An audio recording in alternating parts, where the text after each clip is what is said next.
Hey, hello. I'm Tunesy. If you couldn't tell by the channel name, of course. Day 46, guys. Oh my god.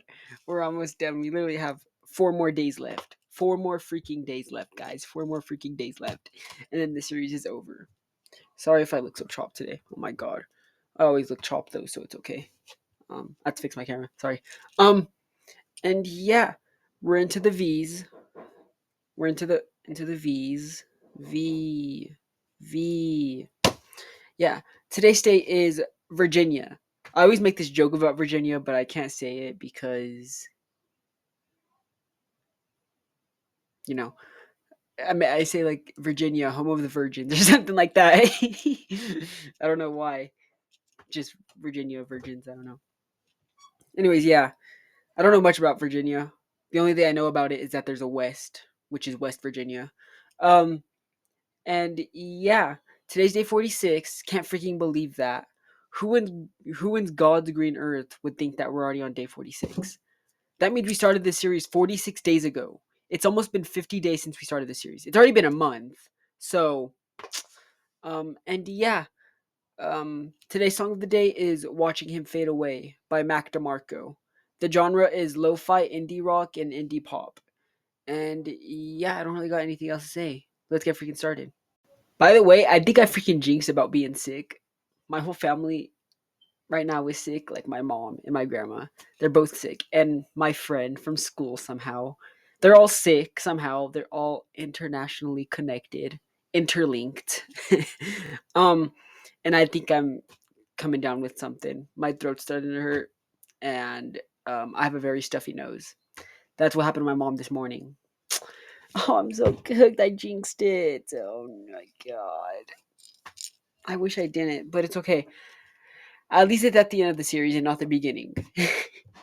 You know what? I haven't been sick for like a month. I think when I first started the series, I was just getting out of a sickness. So, anyways, yeah, rephrasing myself. Today's state is Virginia. Um, and today's crime scene is about the Southside Strangler. And yeah. Timothy Wilson Spencer was born on March 17th, 1962, in Green Valley, Virginia.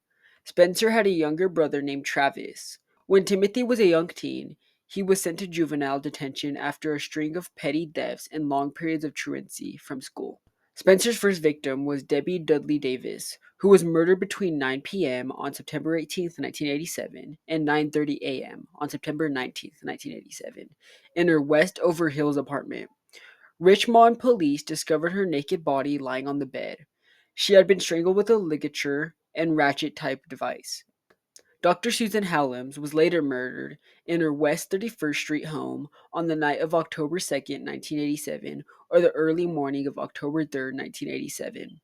The police were called by her husband after he returned home and discovered her partially clothed body on the floor of the couple's bedroom closet.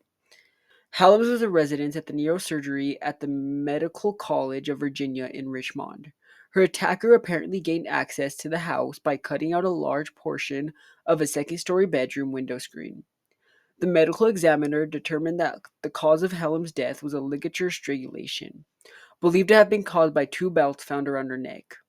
On October 22nd, 1987, Deanne Cho was found in her family's apartment located on Gavilan Court in Chesterfield County. She, too, was raped and strangled in circumstances similar to the Davis and Hallam murders. A figure 8, or infinity sign, was painted on her left hip with nail polish, and her mouth was covered with duct tape. Susan Tucker is believed to have been Spencer's last victim, who was raped and murdered in her condominium in Arlington, Virginia, on or around November 27th, 1987. Her body was not found until December 1st, 1987. Her injuries left detectives certain that her death was caused by the same murder as the others. On January 20th, 1988, Arlington County Police arrested Timothy Wilson Spencer for the rape and murder of Susan Tucker in her Arlington home. Police established that Spencer had traveled from Richmond to Arlington during the period of her death to spend Thanksgiving with his mother, who lived about a mile from Tucker's home. He was charged with the murders of Debbie Davis, Susan Hallam's, and Deanne Cho. At the time of the Richmond murders, Spencer had been staying at a South Richmond parolee's halfway house within walking distance of both Davis's and Hallam's residence. Before his release, he had been serving a sentence for a 1984 burglary conviction, which explains the hiatus between crimes. Forensic testing commenced on samples found at the crime scene as the cases were prepared for trial. Spencer first came to trial in Arlington, Virginia on July 11, 1988 for the rape, robbery, and murder of Susan Tucker. He was represented by Carl Womack and Thomas Kelly. Spencer was convicted and sentenced to death following the presentation of DNA evidence linking him to the Tucker crime scene. Following his conviction for the Tucker murder, Spencer again went on trial, this time in Richmond, for the rape, robbery, and murder of Debbie Davis. DNA evidence in the form of semen and hair collected at the scene of Davis' murder was determined to be consistent with Spencer's DNA. Forensic evidence given at his trial indicated that the statistical likelihood that the DNA found at the crime scene came from someone other than Spencer was 1 in 705 million. Spencer was convicted of the rape, robbery, and capital murder of Debbie Davis on September 22nd, 1988, and sentenced to death. Spencer came to trial again in Richmond for the rape, robbery, and murder of Susan Helms on January 17th, 1989.